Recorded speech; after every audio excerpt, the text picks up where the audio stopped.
As the United States and global pressure mounts on Vladimir Putin for the imprisonment and death of opposition leader Alexei Navalny, and some Republicans are facing blowback for defending Putin and touting his government. As all that's happening, and MAGA favorite Tucker Carlson, of course, faces his own outrage over that controversial interview, tonight there is now damning new evidence on how Putin's spies are trying to infiltrate American politics again, and specifically using spies and lies to align with some Republican efforts to damage President Biden.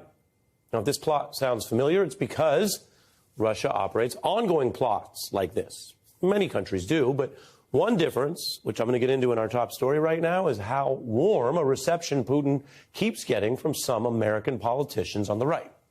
Here's the news. Backed by hard evidence from an FBI and DOJ investigation, the indicted operative who was feeding lies about the Bidens to the FBI, who was cited by the Republican Party's ongoing Biden investigations, well, that indicted individual says himself that he got his materials from Russian intelligence. Now, this is the operative and former FBI informant, Alexander Smirnov, recently indicted in that case, as mentioned, for lying to the FBI. You can see him leaving court this week in Las Vegas. He's out of custody after the U.S. took his passports. He's subject to digital location monitoring. He's presumed innocent, but faces these charges. Now, he admitted officials associated with Russian intelligence helped with his story about Hunter Biden. In an FBI interview, he admits that. So that's the source. The FBI looked into those claims to determine their veracity, and obviously they were false. Indeed, so false, they led to these charges. But top Republicans who've been hyping this for months did not look into it. It was never fact-checked. None of the characters implicated came to testify, which is something Republicans could have done. They have powers there in Congress. None of the so-called meetings in Europe locales were confirmed. No recordings ever surfaced, political reports. No financial records ever showed any payments to Biden or his son. So there you have tonight a link back to Russian intelligence and an indictment and independent reporting like Politico telling you how little the Republicans did to look into this. So it'd be bad enough if just the original story was false, or if Republicans could say their work was simply negligent or sloppy. But legally, this story that we've been following, legally and factually, has now been proven to be far worse. The supposed source that Republicans invoked is indicted for lying about the stories the Republicans hyped. And the DOJ says it ties back to a Putin program to divide and damage America. And even though that plot and the disinformation was here obviously caught and exposed, many espionage and security experts now say some of the Republicans did, knowingly or not, help Putin's bidding by pushing these lies and innuendo, sometimes at the highest levels of Congress. Even a trusted FBI informant has alleged a bribe to the Biden family. If there is bribery, high crimes, misdemeanor, we are compelled by the Constitution to move there. An alleged bribery scheme between then Vice President Biden, Hunter Biden, and a foreign national. The confidential human source who provided information about then Vice President Biden being involved in a criminal bribery scheme is a trusted, highly credible informant. Highly credible. This is a co-equal branch of government. It does its own investigations. It has subpoena power. And the evidence tonight is that those Republicans you just saw did not do anything to check if their credible informant was credible. And now the facts and the indictment show the opposite. So what do some of these same Republicans say now? Congressman Jordan argues this revelation of a foreign operation which did impact members of Congress, this revelation, he says, still does not change the facts. Jordan, what do you think of the Smirnov indictment? Well, I mean, it is what it is, so it doesn't change the fundamental facts. Jordan is trying to argue that there are some other reasons or facts to continue probing the Bidens, even without this witness. He didn't really meaningfully address the propaganda part, the link to Russian intelligence. On the other side, the top Democrat on the House Oversight Committee says this is another reason to end the Biden probe and impeachment quest. I'm restating my call to Chairman Comer, to Speaker Johnson, to fold up the tent to this circus show. It's really over at this point. It feels to me as if everyone knows the impeachment investigation is over. So here we are. This is a big development that it ties back to Russian intelligence. And you can see how the members of Congress are responding. So before I bring in our guests, I want to walk you through where we are now. I think a sober reading of the congressional process and rules suggests that Congressman Raskin is overstating his case there. The House can continue an impeachment investigation even if some sources or evidence goes south. The burden, though, is on Republicans to provide hard evidence. So far, they haven't, nor even explained the written grounds for the potential presidential impeachment here. Now, a sober reading of the evidence also suggests that these top Republicans like Jordan, Comer, and Grassley were at least duped by this secondhand Russian disinformation. And that's the most charitable way you can put it. They also all back a presidential candidate who goes well beyond duped. Donald Trump started this whole thing before he ever won a race, actively seeking campaign meddling from foreign governments like Russia. And those calls that he made to Russia were heeded, according to the exhaustive findings in the Mueller probe. And so here we are again, back to Russia, Russia, Russia.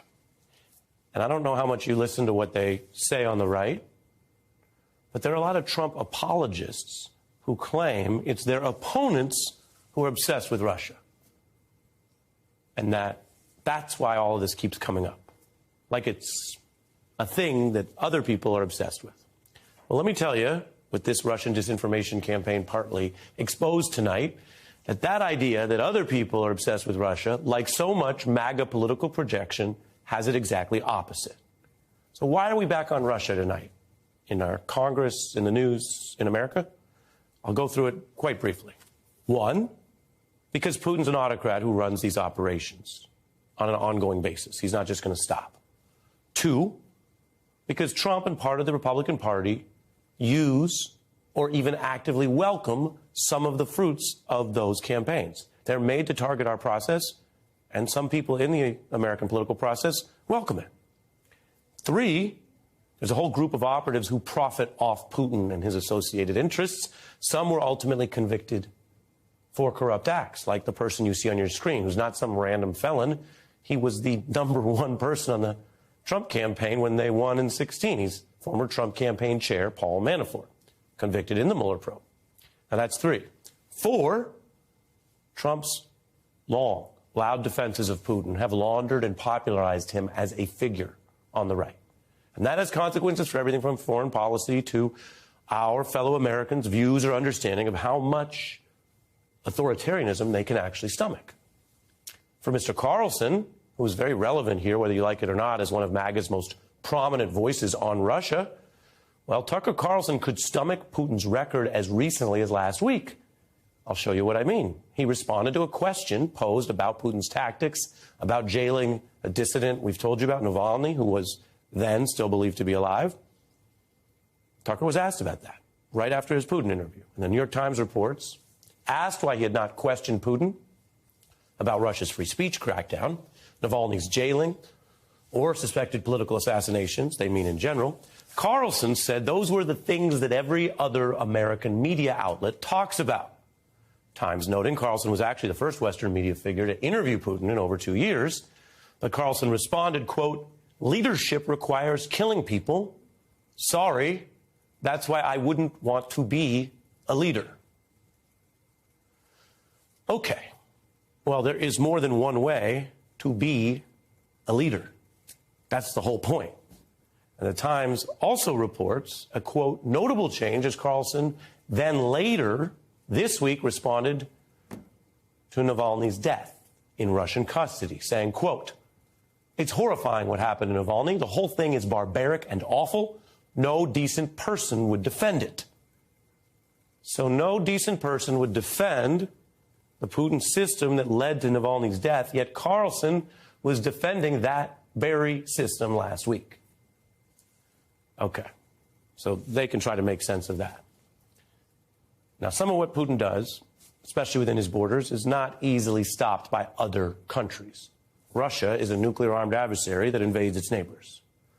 But what is notable here and avoidable, what is not normal and what does not need to happen, is how much of what Putin continues to do within American borders is minimized or even sometimes welcomed by some of the most prominent conservatives in public life and government. We turn now to Tony Schwartz, CEO of the Energy Project, who co-wrote The Art of the Deal with Donald Trump and went on to be a Trump critic and donate some of the proceeds. And we turn to you at a time like this. A gold Trump sneaker could be right out of a movie. I'm curious what you think of how he dealt with what was actually an exit from the MAGA bubble, people who weren't just showing up to greet and support him, but he still tried to lie about the opposition he ran into there. Predictably, he invents reality in the terms he wants it to be seen, and he simply says what he does is he talks about issues that he won't ever acknowledge are far, far from reality. He's invented a complete fantasy world that he lives in 99% of the time, and even when he goes barely outside the MAGA world, he's still applying the same principles. So almost like a method acting bubble. Yeah, method acting. Kind of. Well, I mean, I think actually he really does now. When's the last time Trump said something that was true? Hard to find. I'm thinking. It's a great, sometimes the questions come across the table. Well, I would say that he refers to he sometimes refers to public developments that are true. So he'll talk about something with immigration or something with the economy. I mean, politicians have their spin on it, but as opposed to everything when he talks about himself, his buildings, his finances, his campaign, it's lies. But when he talks about, there's an immigration issue, that's something that's true. I mean, look, I think this ruling against him for what cumulatively looks like $500 million is a really interesting moment, because I think what doesn't get said often enough is that Trump's number one interest is not in power, it's in money. Now, money is power, but what he cares about most, and that selling sneakers is a good example of that, what he cares about most is being rich and being specifically the richest man in the world. And if the richest man in the world right now is Putin, you can understand why Trump is so envious of him. We don't know that it's Putin, but we do know that Putin is immensely wealthy. So what I think happens with Trump is that he mistakes his worth, or he confuses and conflates his worth as a person with his net worth. So it's funny you mentioned that, and we've been covering Putin, who's in the news for a lot of reasons. You look at him killing Navalny, and Trump is under some pressure on this. He loves to say, I'm doing whatever I want. No, this makes the Republican Party look really bad. I showed earlier in the show, Tucker Carlson trying to walk it back. But here's how Trump was pitching his Navalny angle with this sort of very offensive, ridiculous comparison last night. Take a look. It's a horrible thing, but it's happening in our country, too. We are turning into a communist country in many ways. And if you look at it, I'm the leading candidate. I get indicted. I never heard of being indicted before. It is a form of Navalny. It is a form of communism or fascism. Fact check, false. But I want to take that very seriously. He's saying that in the Fox crowd. It's fusing a weakness they have, which is how do you let Putin get away with so much, and a grievance they have, which is if anyone holds him accountable in any court of law anywhere in the country, he wants to say he's like the dissident. But this is dangerous, as you know, Tony, because other leaders have used this very card abroad to great effect. And they can convince large groups of people that they are actually the embattled underdog, or that the system is against them. Do you see this as something dangerous where this is the way he convinces people? I see him as immensely dangerous because he will be so much freer to pursue his personal agenda if he's reelected. And there is no question about what that agenda is now, which is to be an authoritarian leader, to have complete control, as we learned this morning, to deport people and to create detention camps. And I really believe that, though I'm not a number 1 or number 10 enemy on his list, I'm somewhere in there. And I actually have made the decision, I've shared with my friends, that if Trump's reelected, I'm leaving. I'm leaving the United States. Why? Because I don't feel safe. And anybody who doesn't believe that they are less safe, and that includes the right, because authoritarian leaders don't always discriminate. Anybody who believes that is living a fantasy. Trump is going to do what he says he's going to do. And you sat in the room with him. You guys sat together sometimes. It was just the two of you, right? Dozens of times. You believe in a second term he would use the government against writers, dissidents, political opposition, people like yourself as well? There is absolutely no question he would. And somebody like you is also at risk, I would say. You know, anybody in the media who's talked about him in any way that he finds the slightest bit offensive, and he finds all of MSNBC offensive, is at risk. Yes. This is something that the people who love and support Donald Trump don't recognize, that they are as vulnerable as everyone else, because Trump, as we've talked about many, many times, has only one person he's interested in, himself. Yeah.